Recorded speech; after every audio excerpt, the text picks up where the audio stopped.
Muy bien, buenas noches. Bueno, vamos a compartir nuestro estudio del primer libro de Samuel.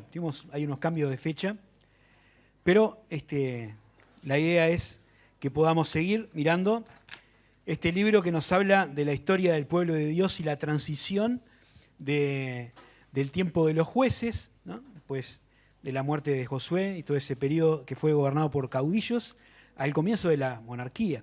Ya habíamos mirado cómo Samuel, que fue el último juez y el primer profeta, ungió por rey a un hombre llamado Saúl. Saúl fue elegido por tener las características que tenían los reyes de las demás naciones. Eso nos dice en los primeros capítulos del libro, ¿no? El pueblo de Israel ya no quería ser gobernado así por gente que iba cambiando a cada rato. No quería que los hijos de Samuel gobernasen, porque ellos no seguían los pasos de su padre en cuanto a la integridad y otros valores que tenía Samuel. Entonces optaron por tener un rey como las demás naciones y querían algo así. Por eso decimos que Saúl es el rey conforme al corazón del pueblo. Llenaba los requisitos que la gente pretendía para un líder, que los guiara a la guerra, que los defendiera en sus batallas, que fuera la figura predominante del pueblo. Pero también estuvimos viendo que este hombre, que si bien tenía unas cuantas virtudes en su forma de ser y de actuar, era un hombre valiente, tenía cosas buenas, a pesar de que tenía el Espíritu de Dios para cumplir con el propósito que el Señor le encomendaba, a pesar de tener el apoyo y el consejo de Samuel, delante de Dios él tenía sus facciones, ¿no? sus fisuras, digamos así, y empezó a alejarse de lo que Dios quería para él, ¿no? Y él fue fallando en distintas cosas que condujeron a que el Señor lo terminara desechando. Y en el capítulo 15 vemos un poco el final de su reinado, por lo menos en lo que concierne a Dios, porque ahí cuando Dios le había mandado cumplir con un juicio de Dios sobre la nación de los amalecitas, si no me acuerdo mal, él hizo una parte de lo que Dios le había mandado, que era lo que le parecía que había que hacer, y otra parte no la cumplió, ¿no? Había que destruir todo, pero él no lo hizo, conservó cosas que Dios le había mandado que tenía que destruir, y Dios se dio cuenta de que ese corazón no tenía acomodo. Y por medio del profeta, Samuel terminó desechándolo, ¿no? Le dijo que su reino se había terminado y que iba a venir alguien que iba a ser mejor que él, ¿no? Y es la historia del hombre conforme al corazón de Dios, ¿no? La historia de David. Y vamos a leer el capítulo 16, la primera parte del capítulo 16, los primeros 13 versículos, y vamos a ver un poco cómo llega Samuel a conocer a David. Pero no nos vamos a centrar en David, vamos a pensar en Samuel. Pero primero leamos el texto. Así que si tienen la Biblia a mano, vamos a leer en 1 Samuel, capítulo 16, versículo 1. Dice: dijo Jehová a Samuel: ¿hasta cuándo llorarás a Saúl, habiéndolo yo desechado para que no reine sobre Israel? Llena tu cuerno de aceite y ven, y te enviaré a Isaí de Belén, porque de sus hijos me he provisto de rey. Y dijo Samuel: ¿y cómo iré? Si Saúl lo supiera, me mataría.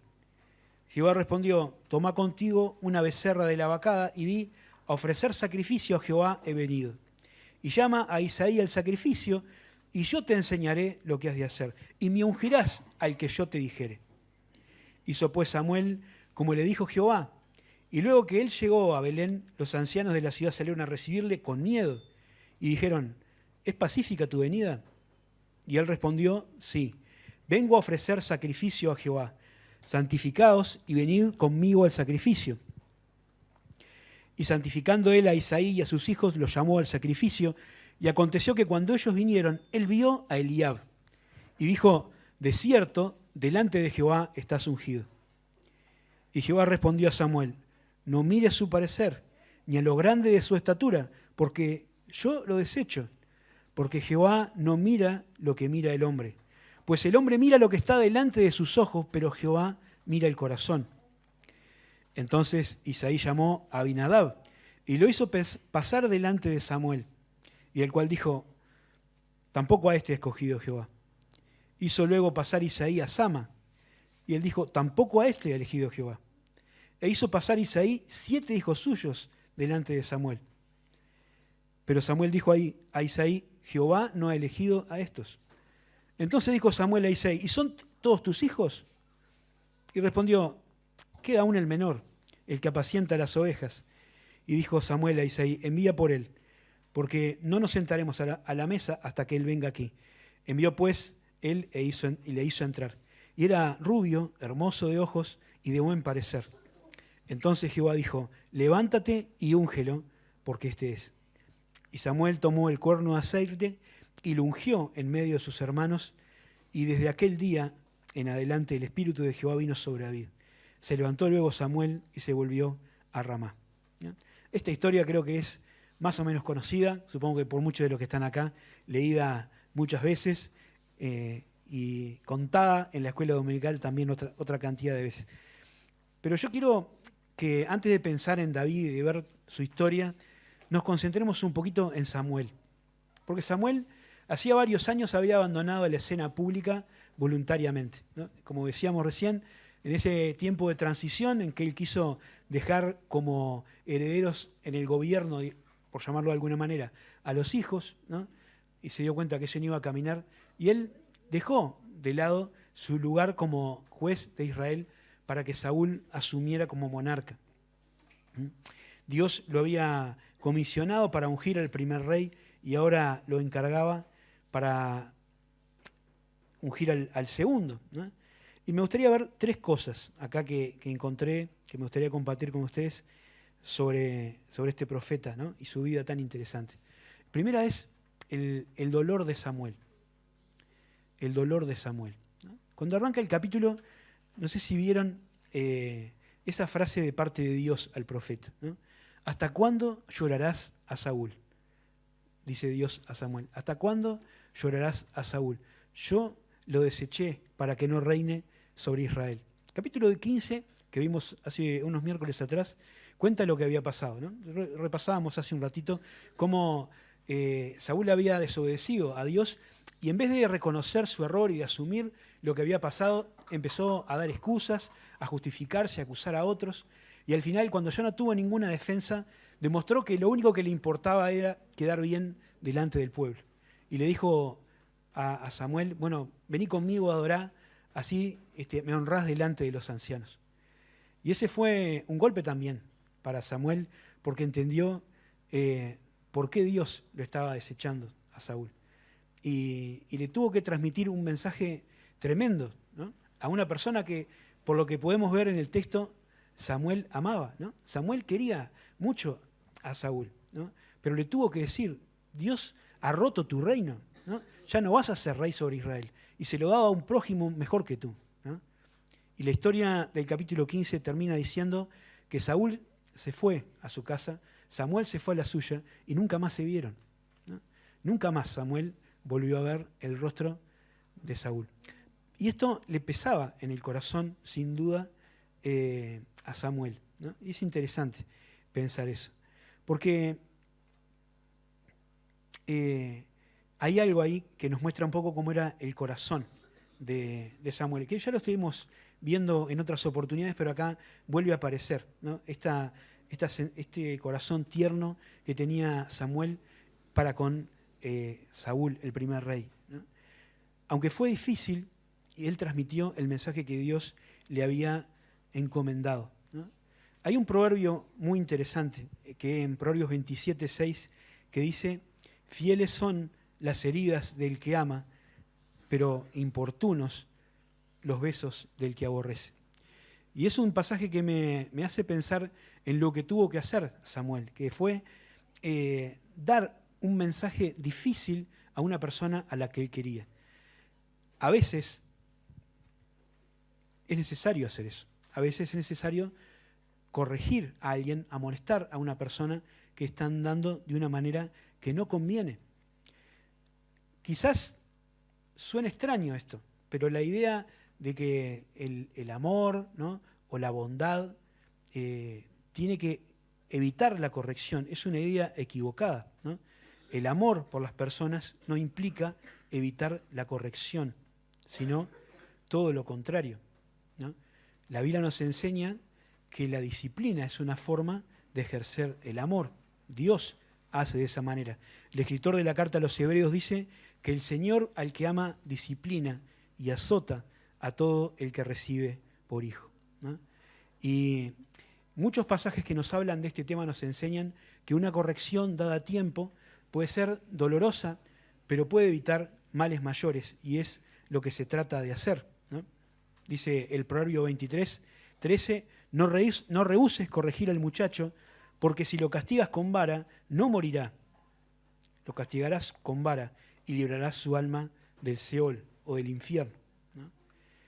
El principio bíblico es que la corrección va a doler menos que la consecuencia, ¿no? Una palmada, ¿no?, al niño que va a tocar la estufa le va a doler mucho menos que una quemadura de tercer grado. Ese es el concepto de la Biblia. Y qué difícil que es, ¿no?, hacerlo como conviene. Dice el mismo escritor de Hebreos en ese pasaje que nosotros como padres terrenales o pensando en nuestros padres, a veces no lo hacemos como conviene, ¿no? A veces podemos pasarnos para un lado, para otro, ser demasiado duros o demasiado blandos. Sin duda tenemos buenas intenciones, pero necesitamos la sabiduría de Dios para poder hacer como Él, ¿no?, y corregir a tiempo a las personas que no están andando bien.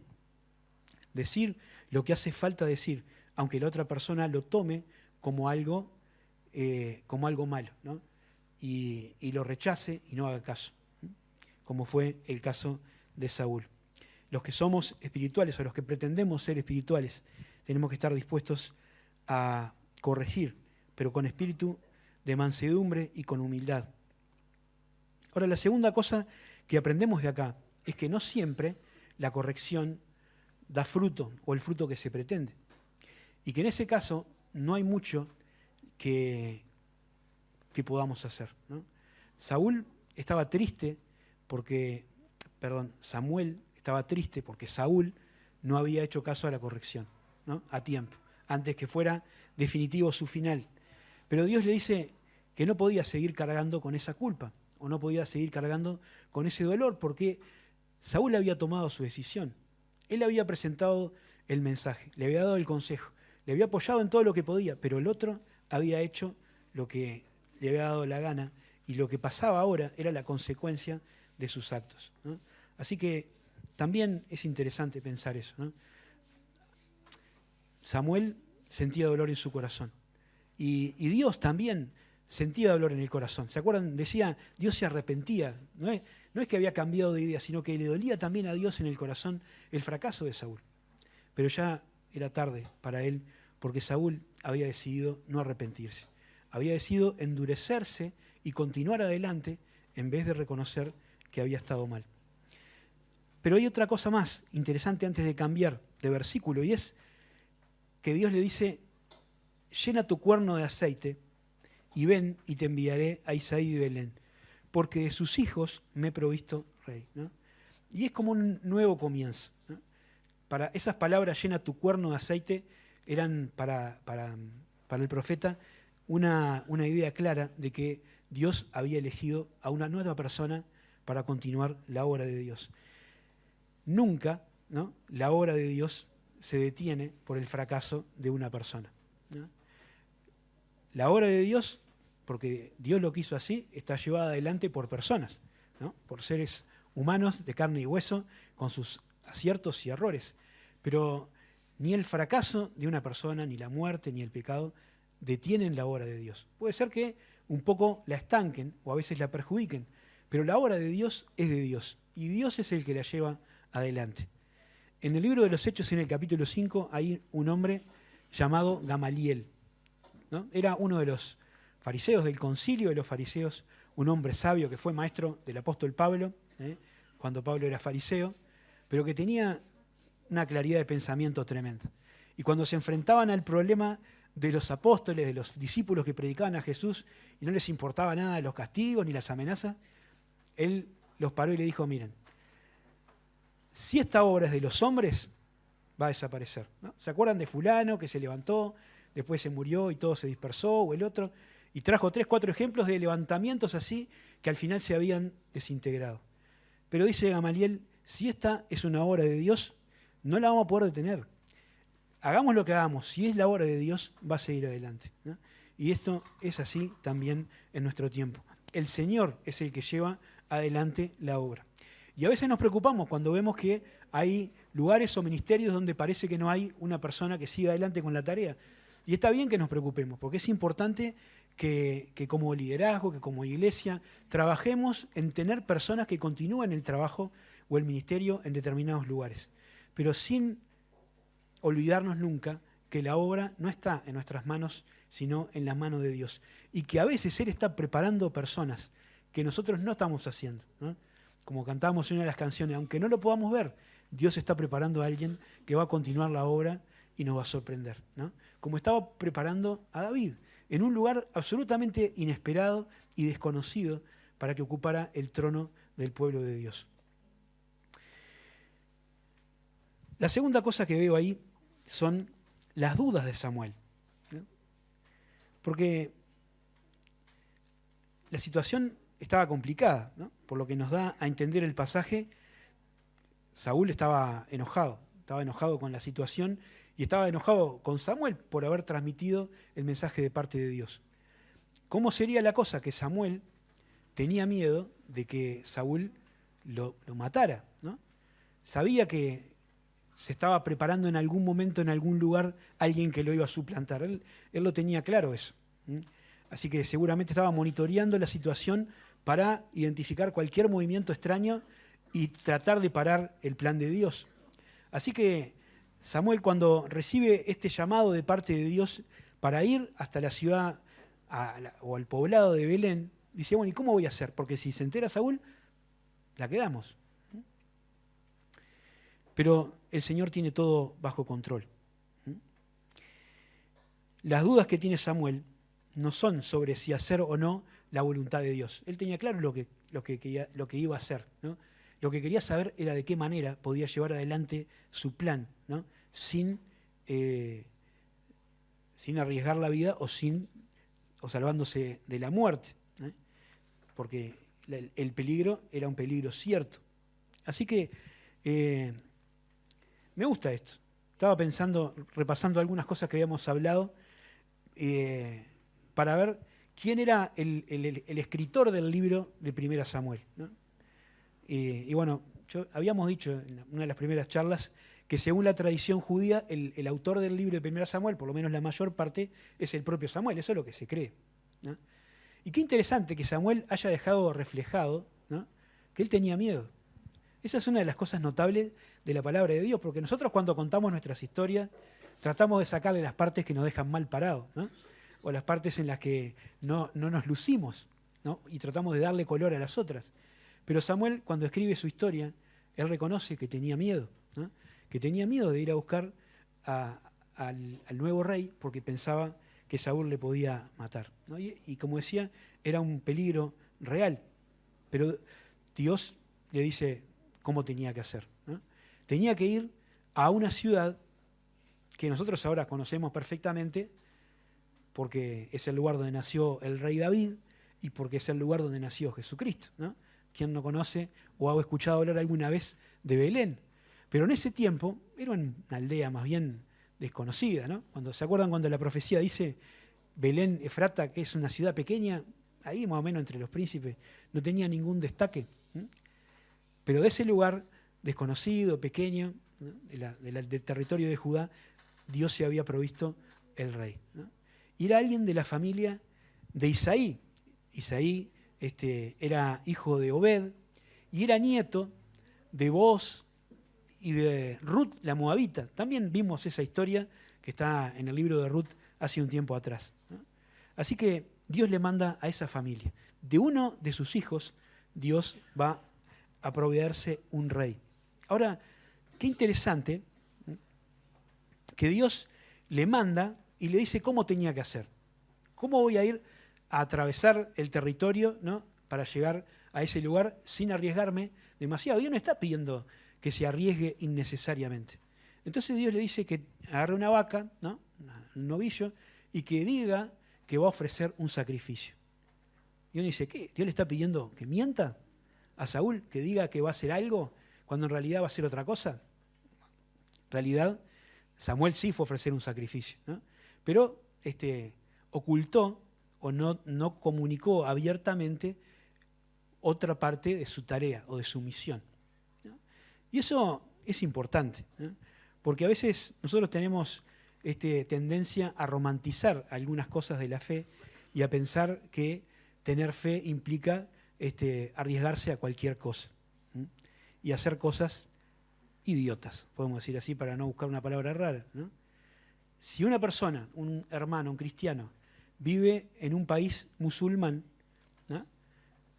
Por ser cristiano se está arriesgando la vida, ¿no?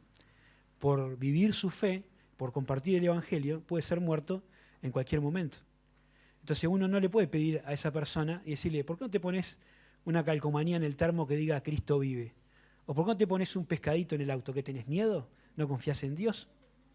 La Biblia no nos pide esas cosas. La fe no consiste en arriesgarse de manera innecesaria y hacer cosas que en realidad no conducen a nada. La Biblia nos dice, Jesús decía a los discípulos, que tenían que ser sencillos como palomas, es decir, santos, pero también tenían que ser astutos o prudentes como serpientes, ¿no? Para proteger su vida y para cumplir con el propósito que Dios le había mandado. Así que Samuel fue en esta misión semi-encubierta hasta la casa de Isaí para ofrecer sacrificio, y lo bien que hizo, porque cuando llegó al lugar donde se dirigía, los ancianos de la ciudad enseguida lo pararon y dijeron, ¿a qué venís? ¿No venís a traer problema? Porque yo creo que Samuel era sinónimo de problema, ¿no? Por la presión que sin duda estaba metiendo Saúl para seguir los movimientos del profeta. ¿A qué venís? Vengo a ofrecer un sacrificio, y fue a la casa de Isaí, cumplieron con los requisitos, se santificaron y se sentaron a la mesa para poder compartir el sacrificio. Y ahí está la otra duda, la otra gran duda que tenía el profeta: ¿quién de los hijos de Isaí es el rey? ¿No? Le dijo, mirá, uno de los hijos de este hombre es el nuevo rey, pero tenía 8, ¿no? Y ahí empezaron a ver. Y fíjense, cuando empezaron a aparecer ahí por la puerta, se entusiasmó Saúl, ¿no? La última parte que quiero comentar hoy es la dependencia de Samuel. Porque el pueblo eligió a Saúl, ¿no? Porque era un hombre grande, porque era vigoroso, porque era valiente, porque era sin duda alguien que iba a ser desequilibrante en la batalla, ¿no? Y ese hombre fracasó, era un hombre elegido conforme al corazón del pueblo. Ahora Dios iba a elegir a su nuevo rey por otros parámetros. Pero Samuel, ¿no? Creo que como todos nosotros, tenía la tendencia a elegir de la misma manera que el pueblo, ¿no? A pesar de la sintonía que Samuel tenía con el Señor, cuando vio a Eliab, ¿no? El hijo mayor de Isaí, dijo, este es este. No busquen más, acá está el rey que Dios está buscando. Y Dios le dice, no es así, no es este. No es este, ni es el segundo, ni es el tercero, ni es el cuarto, ni el quinto, ni el sexto, ni el séptimo, ¿no? Fueron pasando y cada uno que pasaba, yo me imagino que Samuel movía la cabeza y decía, el que sigue, ¿no? ¿No hay otro? Y al final dice, bueno, pero ¿son estos todos tus hijos? Algo no funciona, ¿no? Porque Dios le dijo, uno de estos hijos es el rey. Pasaron todo y no había todavía recibido la aprobación de parte de Dios. Entonces decía Samuel, tiene que haber alguien más, porque Dios no se equivoca. Y había otro, ¿no? Pero ni siquiera lo habían llamado, como vamos a ver, después estaba en el campo. Pero miren qué interesante, cómo el profeta, a pesar de que tenía su criterio y su gusto personal, dependió del Señor para su decisión y para ungir al rey que Dios quería y no el que él quería. Samuel escuchó de parte del Señor un principio tremendo de cómo Dios opera con sus hijos o con sus siervos, ¿no? Dice, Dios no mira lo que miran los hombres. Nosotros miramos lo que está delante de nuestros ojos, pero el Señor mira el corazón, ¿no? Y qué tremendo. El capítulo 15 tiene una verdad impresionante, que dice que para Dios es mejor la obediencia que los sacrificios. No importa tanto lo que hacemos, sino lo que realmente hay en nuestro corazón. ¿Por qué? Porque eso es lo que Dios mira. Dios mira el corazón. El corazón, como hemos dicho otras veces en la Biblia, tiene que ver con el asiento de los pensamientos, de los sentimientos, la esencia del ser de una persona. Es el corazón en la Biblia. Y eso es lo que Dios ve. Nosotros solamente podemos ver lo que está delante de nuestros ojos, ¿no? Y podemos ser engañados y podemos juzgar de manera precipitada, para bien o para mal, pero el Señor no. El Señor mira y discierne los pensamientos, las intenciones, lo que hay en lo profundo del corazón. Y eso que puede parecer y que sin duda es algo tremendo, que es un riesgo tremendo para nosotros, ¿no? Porque a Dios no lo podemos engañar, también es una tremenda bendición. Es un riesgo porque el Señor sabe lo que pasa en nuestro interior y no lo podemos impresionar con actitudes religiosas ni con fachadas que nosotros hacemos para otras personas, porque Él está mirando lo que hay adentro. Pero por otro lado, es tremendamente grande que el Señor no mida a las personas con los criterios con que los mide el mundo en el que vivimos. Y cuando Pablo le hace ver esta verdad a los hermanos de Corinto, les hace ver que a pesar de que en su congregación la mayoría no eran ni nobles, ni sabios, ni ricos, ni poderosos, ni influyentes, sino que al revés eran lo necio, lo vil y lo menospreciado del mundo. Eso era lo que Dios había escogido para construir, para edificar la obra preciosa de la iglesia. La obra que impresiona a los ángeles, a los principados y a las potestades, la construye Dios con las cosas que este mundo considera un despojo, ¿no? De manera que nosotros nos alegramos en el Señor. Y dice el apóstol Pablo, el que se gloría, gloríese en el Señor. No tenemos ninguna gloria nosotros, estamos acá, podemos llamarnos hijos de Dios, podemos alabar a Dios, podemos entrar en su presencia, pero no tenemos ningún mérito, no fuimos elegidos por ser mejores o más que otros, sino solamente por la gracia soberana del Señor. Nosotros tenemos la tendencia de juzgar por las apariencias. Y eso es un peligro. De alguna manera no podemos hacer otra cosa porque solo podemos juzgar lo que está delante de nuestros ojos. Por eso la Biblia nos llama a tener cuidado con eso y a no juzgar intenciones. Miren lo que dice 1 Corintios capítulo 4. Así que no juzguéis nada antes de tiempo, hasta que venga el Señor, el cual aclarará también lo oculto de las tinieblas y manifestará las intenciones de los corazones. Entonces cada uno recibirá la alabanza del Señor, ¿no? Fíjense que Pablo es preciso al decir que lo que nosotros no podemos juzgar son las intenciones del corazón.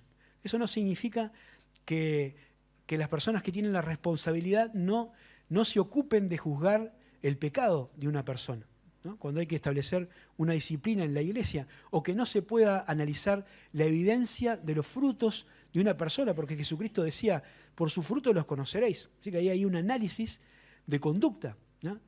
Pero eso es cosas que están visibles, está visible el fruto, está visible la acción. Lo que nosotros no podemos avanzar es sobre la intención de la persona. Es decir, ¿por qué hizo eso o lo otro? No nos corresponde a nosotros hacer eso, sino tenemos que dejar eso en las manos del Señor. Termino diciendo o recordando el contraste entre estos dos hombres que fueron los dos primeros reyes de Israel, ¿no? El hombre conforme al corazón del pueblo y el hombre conforme al corazón de Dios. Uno elegido por lo que era de afuera, el otro elegido por lo que era adentro. Uno rechazado por tener un corazón duro, el otro recibido, aceptado y restaurado por tener un corazón dócil, ¿no? Un corazón que estuvo dispuesto a recibir la corrección y aceptarla, ¿no? David no fue impecable, no fue un santo. Se mandó sus macanas, metió la pata, ¿no? Pero el corazón de David era un corazón dócil, ¿no? Y ese es el corazón que Dios pretende que nosotros también tengamos. El pecado lo que hace es endurecer el corazón, ¿no? Cauterizarlo, volverlo insensible. Y la obra de Dios en la vida del creyente lo que hace es transformar el corazón.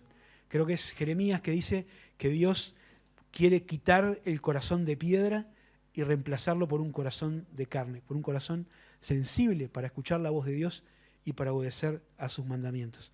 Y eso lo hace el Señor cuando nos convertimos, pero también lo quiere seguir haciendo cada día de nuestra vida, para que podamos seguir manteniéndonos cerca de Él.